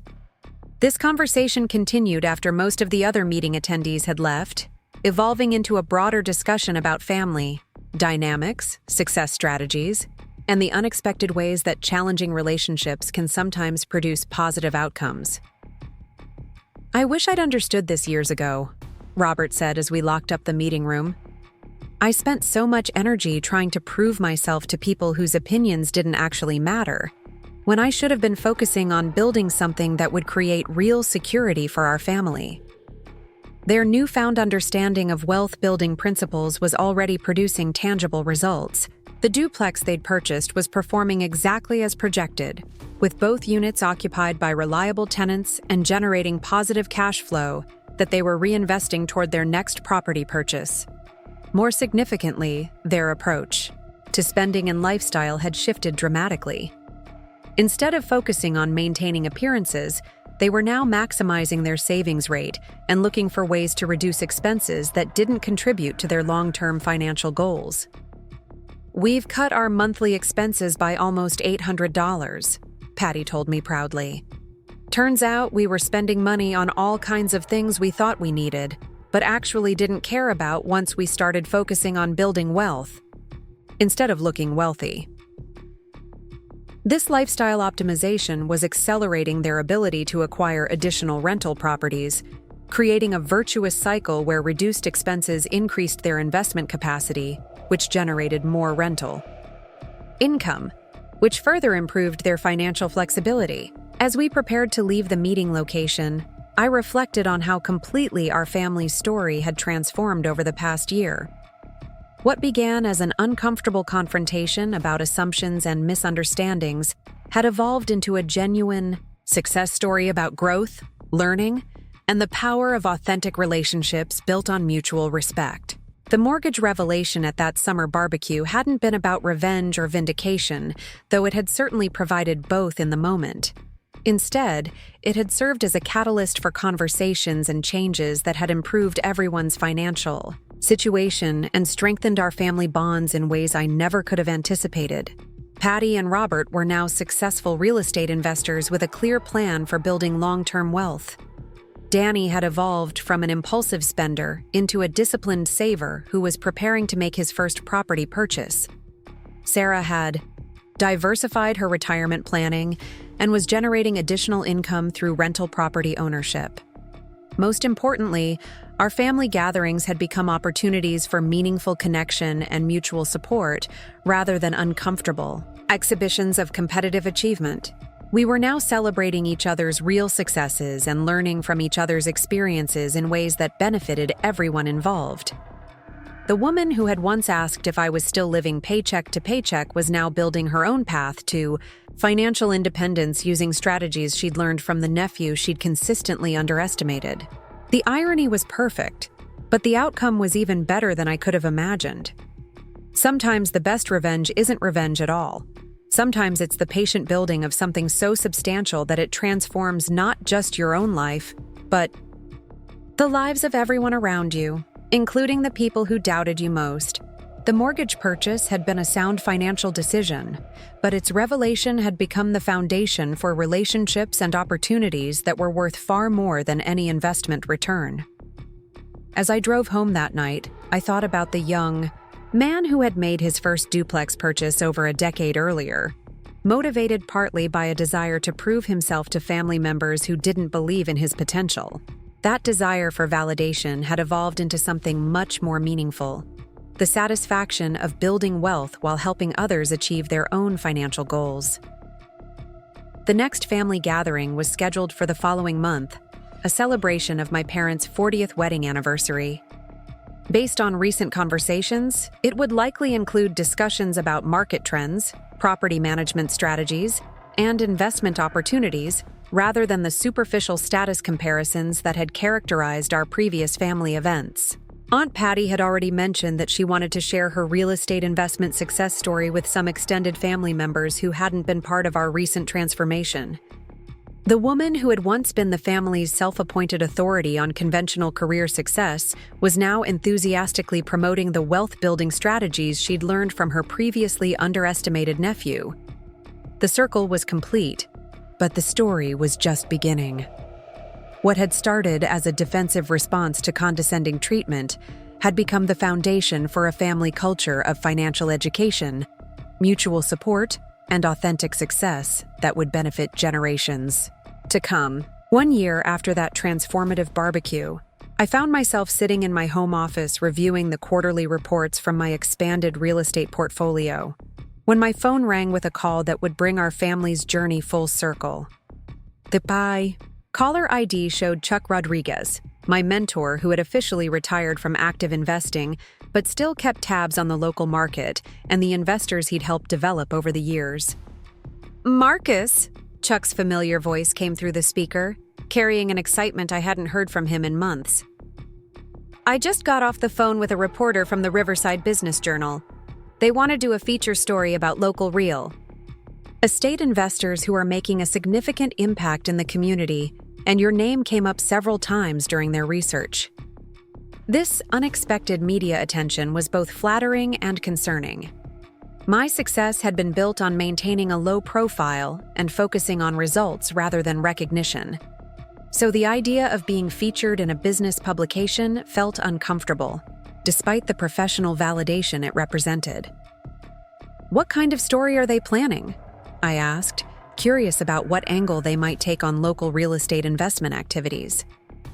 They're focusing on investors who started young and built substantial portfolios through strategic planning rather than speculation, Chuck explained. Your story came up because several people mentioned how you've been helping family members get started in real estate, and apparently some of them have been quite successful in their first year of investing. This focus on family involvement was intriguing because it suggested that our personal transformation story might have broader implications for how people think about wealth building and family dynamics. The reporter specifically mentioned wanting to interview some of your family members about their experiences learning real estate investment, Chuck continued. Apparently, word has gotten around about how your aunt went from skeptic to successful investor in less than a year. The idea of Patty being interviewed about her real estate journey was both amusing and gratifying. The woman who had once dismissed my investment activities as unrealistic hobbies would now be sharing her success story with the business community, crediting the nephew she'd consistently underestimated with helping her achieve financial goals she'd never thought possible. Did you tell them I'd be interested in participating? I asked, finding myself more open to the publicity than I'd expected. I told them I'd pass along their contact information and let you decide, Chuck replied. But Marcus, I think this could be valuable for the local investment community. Young people need to see examples of their peers building wealth through real estate instead of just hearing about it from older investors like me. This perspective on mentorship and community building resonated with me. Over the past year, I discovered that sharing knowledge and success stories was almost as rewarding as achieving individual financial goals, especially when it helped family members transform their own relationships with money and wealth building. After ending the call with Chuck, I spent the rest of the afternoon thinking about how to respond to the interview request. The private person in me preferred to maintain the low profile that had served me well throughout my investment career. But the family member and community participant in me recognized the potential value of sharing our story more broadly.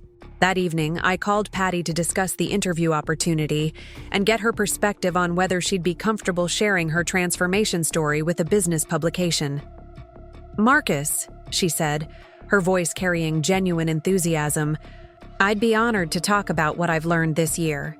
If our story can help other families avoid the mistakes I made in understanding what real success looks like, then I think we have an obligation to share it.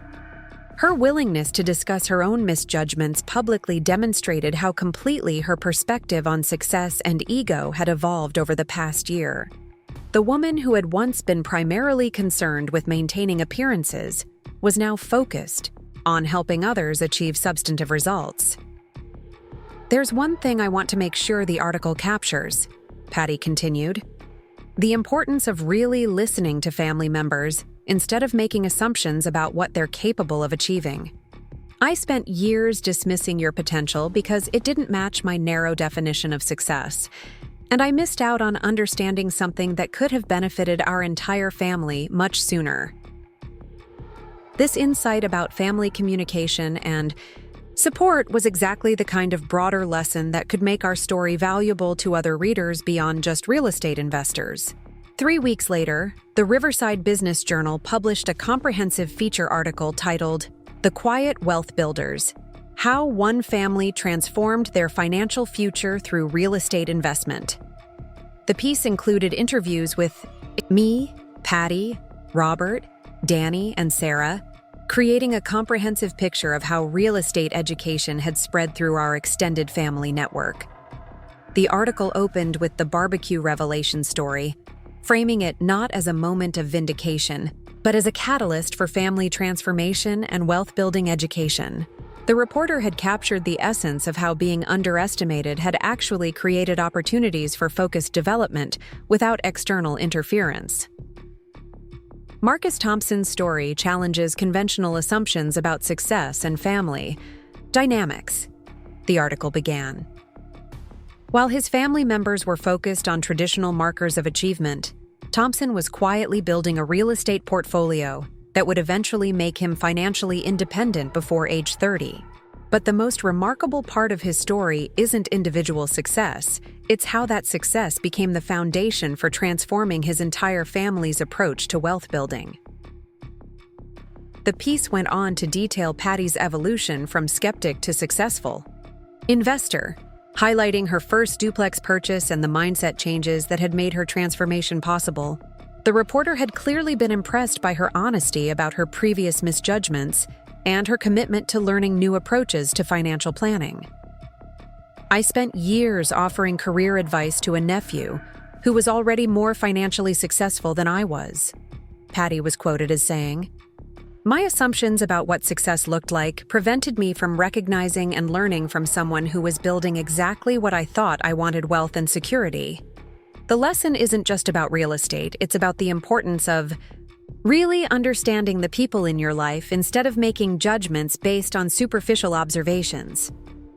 The article also featured Robert's perspective on the practical aspects of real estate investment, drawing on his construction background to explain how property evaluation and renovation planning had become natural extensions of skills he'd already developed in his career. Working with Marcus taught me that real estate investment isn't just about buying properties. It's about understanding markets, managing cash flow, and building systems that create passive income over time, Robert explained in his interview. The construction knowledge I'd developed over decades suddenly became valuable in a completely different context. Danny's transformation from impulsive spender to disciplined investor provided another compelling angle for the story. The article described his journey from someone who hoped to turn a small amount of savings into quick wealth to someone who understood the importance of education, patience, and strategic planning in building lasting financial success. Marcus didn't just teach me about real estate, Danny was quoted as saying. He taught me how to think about money and wealth building in completely different ways. Instead of looking for shortcuts, I learned to focus on systems and processes that would work consistently over time. The most impactful section of the article dealt with the broader implications of our family's story for community wealth building and financial education. The reporter had interviewed several other local families who had been inspired by our example to begin their own real estate investment journeys. The Thompson family's success story has created ripple effects throughout Riverside's real estate investment community, the article noted. Their approach to family-based financial education has inspired other investors to share knowledge more openly and support each other's wealth-building goals, instead of treating investment success as a competitive individual pursuit. This community impact was something I hadn't fully anticipated when I'd first agreed to the interview. The idea that our personal family transformation might inspire broader changes in how people approach wealth building and family relationships was both humbling and motivating. The article concluded with a section about lessons learned and advice for other families interested in real estate investment. My quoted advice focused on the importance of education, patience, and maintaining focus on long-term wealth building rather than short-term recognition. Success in real estate investment requires treating it as a business rather than a hobby, I was quoted as saying. But more importantly, success in family relationships requires treating each other as capable of growth and achievement, rather than assuming you already understand everyone's potential. The response to the article exceeded anything we had anticipated. Within days of publication, I began receiving calls and emails from people throughout Ohio and neighboring states who had read the story and wanted advice about getting started in real estate investment or improving communication within their own families.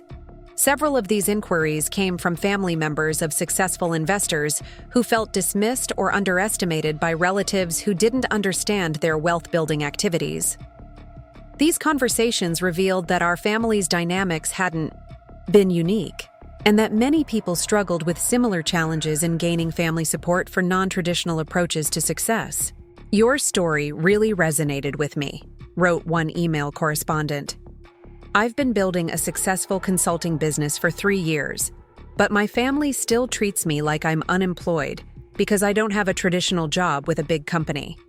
Reading about how your aunt learned to respect your achievements gives me hope that my family might eventually understand what I'm building." These responses highlighted how common it was for family members to underestimate each other based on superficial observations or conventional definitions of success. Our story had apparently struck a chord with people who felt their own achievements were being dismissed or minimized by relatives who didn't understand their chosen paths. The most rewarding response came from a local high school that invited me to speak to their business students about entrepreneurship and wealth building. The opportunity to share real estate investment principles with young people who were just beginning to think about their financial futures felt like a natural extension of the mentoring activities I'd been doing with family members. Many of you probably assume that building wealth requires either inheriting money or earning huge salaries, I told the assembled students. But the truth is that consistent saving, strategic investing, and long-term thinking can create financial independence, regardless of your starting point or family background.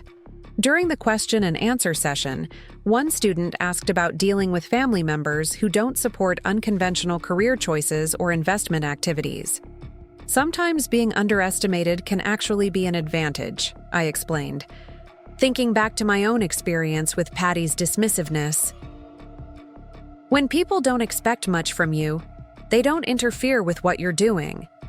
That gives you freedom to experiment, learn from mistakes, and build something substantial without external pressure or unwanted advice. This perspective seemed to surprise many of the students, who had probably assumed that family support was always beneficial for achieving goals. "The key," I continued, "is to stay focused on results rather than recognition.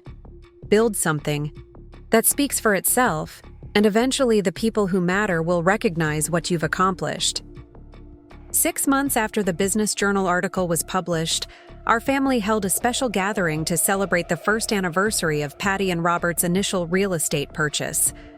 The event was hosted at their duplex property, which had performed exactly as projected and provided them with the confidence to purchase 2 additional rental units.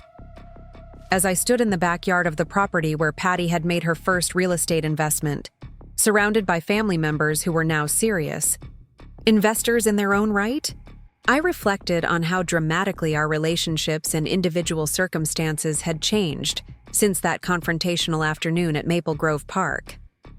Danny had successfully purchased his first rental property and was already planning his second acquisition. Sarah had expanded her real estate portfolio to include 3 rental units and was considering leaving her hospital job to focus on real estate full-time. Even my parents had begun exploring investment opportunities, inspired by the success stories they'd witnessed throughout our extended family. "I want to propose a toast," Patty announced, raising her glass as our family gathered around the picnic table in the duplex's backyard. "To Marcus, who taught us that real success isn't about impressing other people. It's about building something that creates genuine security and freedom."